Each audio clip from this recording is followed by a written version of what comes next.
Well, good morning. This is Barry Odell with the Church of Christ at Mammoth Spring Facebook page. It is Thursday morning, July the 1st. We're already into the 7th month of the year. Good to see everybody joining on the stream today. Hello, Shelly. Let's see here. Shelly and Lyle, Linda, Debbie, Diana, Gail, Sarah, and Garrett. It's taken me a little bit longer. I told you the other day that Facebook changed how the live stream looks, and so I'm still trying to get used to that format. Still quite a bit different. Hey, Mom. Hope you're doing well over there in Tennessee. It's rainy here in Arkansas today, as it was yesterday. Hey, Danny. On time today. All right, well, glad to have you. We are working our way through what I've called Letters to Preachers. Hello, Deborah and Marissa. Good to see you guys. Letters to Preachers, what we're doing is a study on 1st, 2nd Timothy, and Titus, and these young men are, and I would say Timothy, based on the amount of information we have of him, Timothy, in a sense, is more prominent textually than Titus is, but both of these guys were major helpers to Paul in all of his work. And so as we're reading 1 Timothy, we understand that Paul had left him in Ephesus to deal with several things, actually. If you have requested the material that I'm putting together for this, I note on the first page in the introduction, the second page rather, in the introduction to the letters themselves, some of the purposes, because there's not just really one purpose to these letters. There are multiple purposes, but anyway, if you would like that material, you can send me you can put a comment here in the live stream, or you can send me a private message, and I'll be happy to get that information out to you. So today, what we typically do is we do one chapter per day. We're not going to be able to do that today because we're starting 1 Timothy chapter 3, which deals with the qualifications of elders and deacons. So we're dealing now, Paul had left, again, Timothy in Ephesus for a specific purpose, and obviously part of that purpose was to organize, or to know how to organize. I'm not exactly sure how to word that. To know the structural organization of the Church of Christ. We'll say it that way. So 1 Timothy 3 talks about if a man is going to serve as an elder, here's what it takes. If a man is going to serve as a deacon, here's what it takes. And these are requirements. These are not suggestions. These are not optional. A man must have these things. And so that's what we're going to talk about today. But we're just going to do the first 7 verses because there's so much here. In both qualifications for elders and technically what the term that Paul uses here is bishop. Hey, good morning, Connie Barden. Good to see you. Bishop here. And so we'll talk about the terms that are used in the New Testament and things like that. So it's important to understand a couple of things. Number one, it's important to understand that the Bible lays out a very clear and concise pattern for the organizational structure of the church that Jesus died to establish. Now, we know very well, you look around at the denominational world and you see all types of structural organization. And by what I mean by structural organization is how a local congregation is organized in the sense of, I guess the best word I can think of is positions of authority. Because there is authority. Obviously, all authority belongs to Jesus Christ. Matthew 28 and verse 18, that's not the issue. But he has revealed through the Holy Spirit to men like Paul, and they've written it down for us, what the church is to look like in the sense of a structure, in the sense of an organization, a body. So the New Testament clearly lays that out, but it also clearly lays out that there are extremely specific requirements for a person, and we'll talk about the specifics of who is that person who wants to serve either as an elder or a deacon. And so we're going to talk about all that today in terms of the bishop. Good morning, Barry and Glenda. Well, let's just start. 1 Timothy chapter 3, verse 1. This is a faithful saying. Now, the King James and the New King James read similarly here. It says, if a man desires, I think the King James says the office of a bishop. The New King James says the position of a bishop. He desires a good work. And I guess the way the Greek language is phrased there, I guess that's you might say, the best that they could do with what it says. Hello, Sheila Cole. Good to see you today. The Greek there in 1 Timothy 3:1, the way it reads, I mean, a literal rendering of what it says is, if a man is stretching himself out toward bishopric. Okay, so what we have to understand is that a position of leadership in the Church of Christ it's not a religious title. All right, it's not a position of authority in the sense that we think of it. So we need to be clear on that. That this is not a power play. It's not a seeking of like Diotrephes in 3 John, a person who loves preeminence, guy who wants to be the top dog, as we say. That's not what this is about. 1 Timothy 3:1 lays out the first qualification of an elder. He has stretched himself out in this direction. In other words, his life is such that it lends towards being able to take care of the church of God. And he actually says that in the text here in 1 Timothy chapter 3. So this has to do with his manner of life. And again, these are not optional. This is not a list of suggestions that Paul's going to go through here when it comes to the, as the King James and New King James says, the office or the position of a bishop. So here's what I want to do. And again, if you have the material that I'm putting together, I actually don't think I sent out this one yet. So sorry. But all this information is in there. There are 6 English words that are connected to this particular, again, the best word I have at hand is position of leadership. So here they are. Elder, presbyter, those are 2 words that are used. Presbyter, the only time we see that word is in the King James Version, and it's in Ephesians chapter 4 and verse 11. But the word elder, which we see throughout, like Acts chapter 20, for instance, Acts chapter 14, verse 23, Titus chapter 1, there are several places where the term elder is mentioned, 1 Peter 5. Elder and presbyter come from the same Greek word, presbyteros, and that means this is a man who is aged, a man who is experienced. This is an older man. That's one of the qualifications. Good morning, Brian. Good to see you. There are 2 other words, overseer and bishop. And 1 Timothy 3:1 uses the term bishop. Acts 20, verse 28, talking to the elders of the church at Ephesus, they are told that they have been made overseers. Well, that comes from a Greek term, episkopos, which has the idea of superintendence. In other words, this is a person who sees that what others are doing is being done correctly. They superintend. It's a position of authority. And then the other 2 terms are shepherd and pastor. And, shepherd has the idea of feeding. Again, Acts 20:28, feed the church of God, which is among you. 1 Peter chapter 5 talks about that same thing, the word shepherd. It's the same word. The Greek term is poimen, and it's just that, someone who takes care of a flock. So you have 6 English words that are translated from 3 Greek terms. And again, if you want this material, I'll be happy to send it to you so you get it. I understand. If you're just listening, it's kind of hard to follow, but if you have the material there in front of you, it's quite a bit easier to pick up what I'm laying down.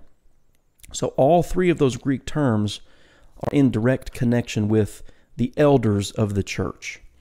So, one of those confusing things that, yes, I've been preaching for 25 years. I can't tell you over the years how many times I've been called a pastor. I'm not a pastor. I'm not a shepherd. I'm not any of those things. I'm an evangelist. I'm a gospel preacher. Hey, good morning, Jackie. Have you ever heard it said that every mature Christian man should desire the office of the elder? Well, Jackie, not in those terms, but I'll tell you it's something very close. And I'll just use your terms here that you have used. Every mature Christian man should desire to be like an elder. And in terms of the qualifications that are listed, other than, not every Christian man has to be married and have children, obviously. Paul was not married. But anyway, every other qualification of an elder, I think every Christian man should shoot for that, man. That's kind of that's a standard It's laid out here by the Holy Spirit. But yeah, I get what you're saying. So let's get into it. What if a man has stretched him out toward, if his life has led him in this direction by his conduct? Again, it's not a seeking of position or power. This is the direction of his life. What's required of him? Well, he desires a good work. It's a good thing. It's not an easy thing. Text never says that, but it's a good thing. Verse 2, a bishop then must be. So there are a lot of musts in the Bible, and this is an obligation. It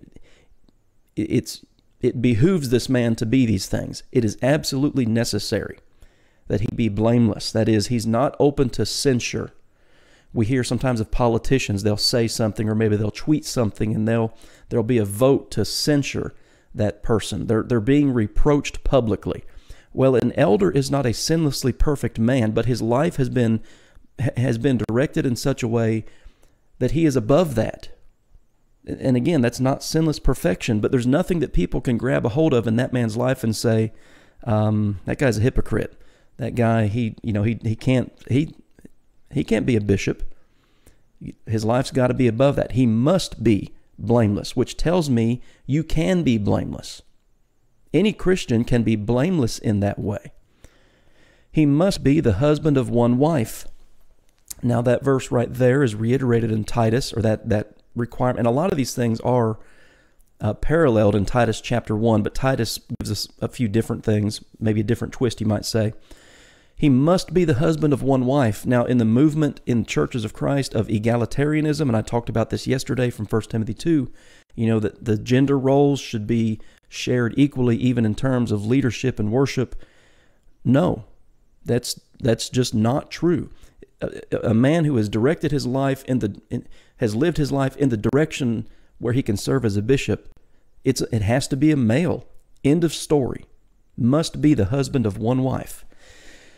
Temperate, or vigilant. That is, to be awake, to be cautious. And when you understand, and I tell you, a great passage to know when you're talking about the requirements or the role of an elder in the church, man, read Acts 20, verses 17 to 32, and what Paul talks to the elders from Ephesus about. That really shows you what's required. Well, he needs to be awake. His eyes need to be open. He's got to be cautious. He needs to be sober-minded, of a sound mind. This guy is serious about what he's doing. He's self-controlled. Of good behavior. Well, that's pretty straightforward. The American Standard Version actually uses the term orderly. He's got an orderly life. We see people in culture who their lives are complete disarray, just complete chaos. Britney Spears has been in the news lately about, to be honest, I don't know, but about her dad and her sister and her mother and her money, and her life is in complete disarray. Well, if you want to be an elder, to serve as a bishop, his life must be orderly. It must be good. Hospitable. That word in the Greek language, we think of hospitality as, having our friends and family over. The Greek term for hospitable or hospitality actually means kindness to strangers.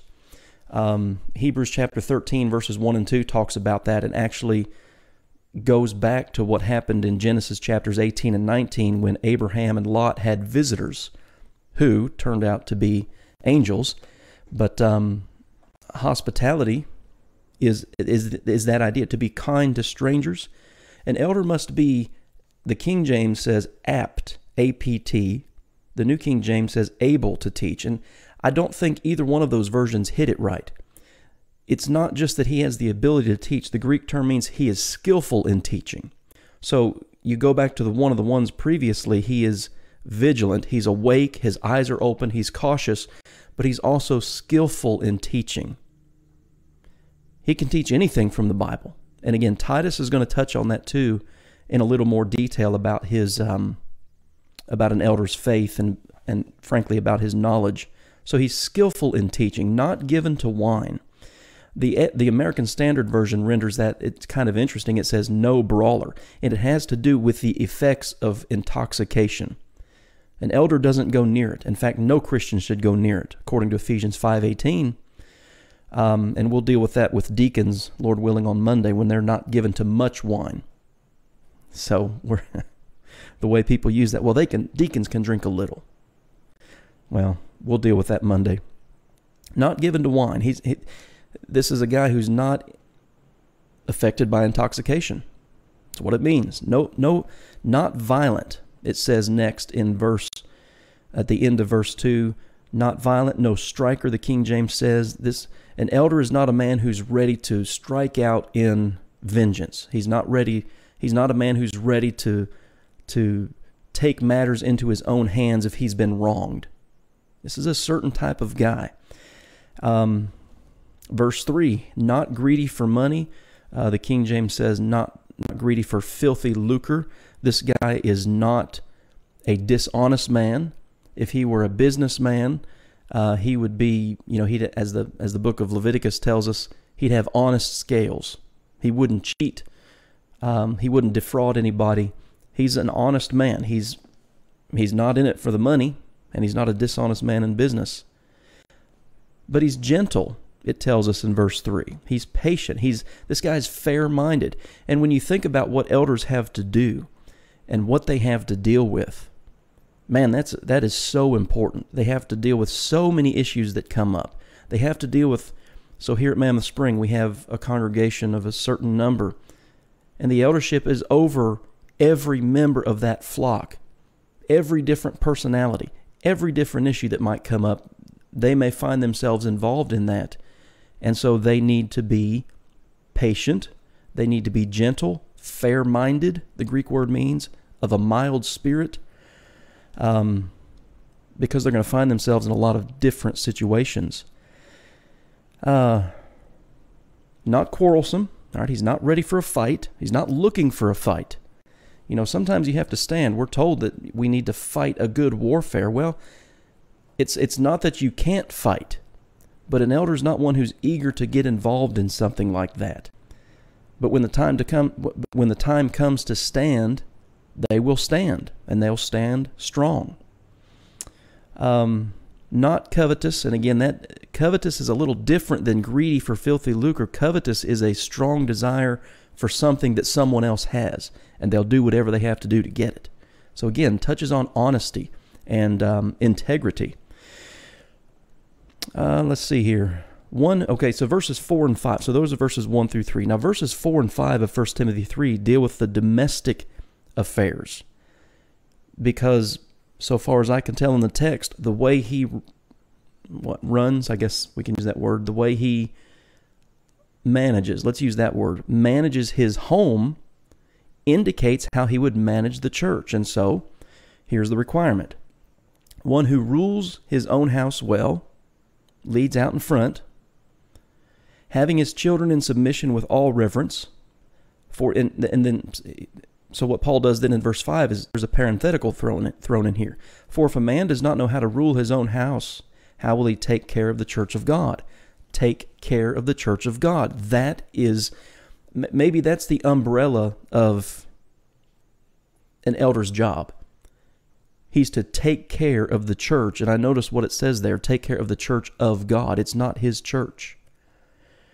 It's not an eldership's church. It's God's church, and an elder has been entrusted with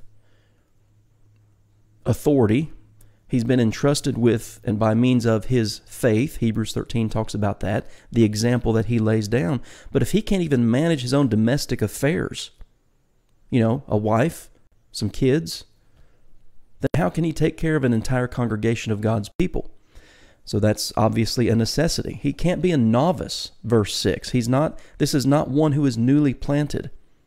This man needs some experience under his belt. He's been a Christian for some time, and that just makes sense. Again, what I was talking about earlier, all the different personalities and issues that an elder will have to deal with over the years, he needs some experience under his belt. There's no substitute for experience. So he can't be a novice. And then this one, verse 7. Well, let's finish verse 6. Not a novice, lest being puffed up with pride, he fall into the same condemnation as the devil. Well, if it's a new Christian, he's put into a position of authority and influence. Pride could come into the picture, and so there's a warning against that here. Moreover, he must have a good testimony, a good report, King James says, among those who are outside, okay, among non-believers. This guy's life, again, going back to verse 1, he has, throughout his life, stretched himself out in the direction where not only does the church know him and know what type of character he has, but also non-believers can look at this man and say, as the first requirement is, he must be blameless. He's above reproach. He has a good report of those who are outside. Verse 7, lest he fall into reproach and the snare of the devil. And that's exactly what he's trying to avoid. And so, again, these are not suggestions. These are not recommendations. If a man has lived his life in such a way that it lends itself to the position of, again, 1 Peter 5, example, Hebrews 13 verses 7 and 17 of ruling over God's people, and that word rule over there in Hebrews 13 means to lead from out in front. He's above reproach. So it's interesting to me, verse 2 begins that way, and then verse 7 ends that way, lest he fall into reproach. An elder's going to do everything he can. A man who is, as it's written here, who desires the position of a bishop is going to do everything within his power to be above censure, to be above reproach. So these are the requirements of an elder. And there's no, you can't leave one out. You know, so a way I've thought about that before is, in general terms of obedience to God, which one of God's commandments could you leave out and not do and still be pleasing to God? Think about in terms of salvation. You know, what thing could I not do in order to be saved, in order to still be saved? It's interesting. Well, when I look at the qualifications of an elder, he must be all of these things. And Wayne says, must be willing to serve. Yeah, you can't force a guy into this, because if he's not willing, you know, what type of leadership is that going to be in the first place? His life has lent itself to this work. It's been in that direction in general. And like Jackie said earlier in the live stream, I do really think the things that are listed here, like I said, other than maybe being married and having children, every other qualification every Christian man can be, and frankly, every Christian woman can be. This is a good list, you might say, of how a Christian in general should conduct him or herself. All right, guys, that is 1 Timothy chapter 3, verses 1 through 7. I don't see any further questions or comments, just all the greetings. And again, good to see everybody here today. It is Thursday, so we won't go live tomorrow. Okay, here's a comment. Sheila says, unqualified elders can destroy a congregation. Oh, there's no question about it, Sheila. No question about it. This is a very serious matter. And again, that right there at the beginning of verse 2, must be. Can't leave anything out. All right, guys. Thanks for being on here today. We will come back, Lord willing, on Monday, and we'll pick up in 1 Timothy chapter 3 and verse 8, and we'll start talking about deacons. There's not as much revealed in the New Testament about deacons, not nearly as much revealed as there is elders. I mean, elders, you've got, again, Acts 20, 1 Timothy 3, Titus 1, 1 Peter 5, and then deacons, really, in terms of qualifications, technically, you have 1 Timothy 3, and that's it. So, thank you, Diana. Hope you have a good weekend, too. Hope you all come back on Monday. As always, if you have any questions or comments, even after the stream is over, you can still access the comment section here. All this stuff is uploaded to YouTube, our YouTube channel, Mammoth Spring Church of Christ. So if you have somebody that would like to do these studies that does not do Facebook, send them to our YouTube channel. We've got somewhere around like 420 videos on our YouTube channel of all different content, different books of the Bible, different topics, and things like that. All right, guys. Hope you have a good rest of your day, have a good weekend, and I hope to see you back here Monday at 11 o'clock.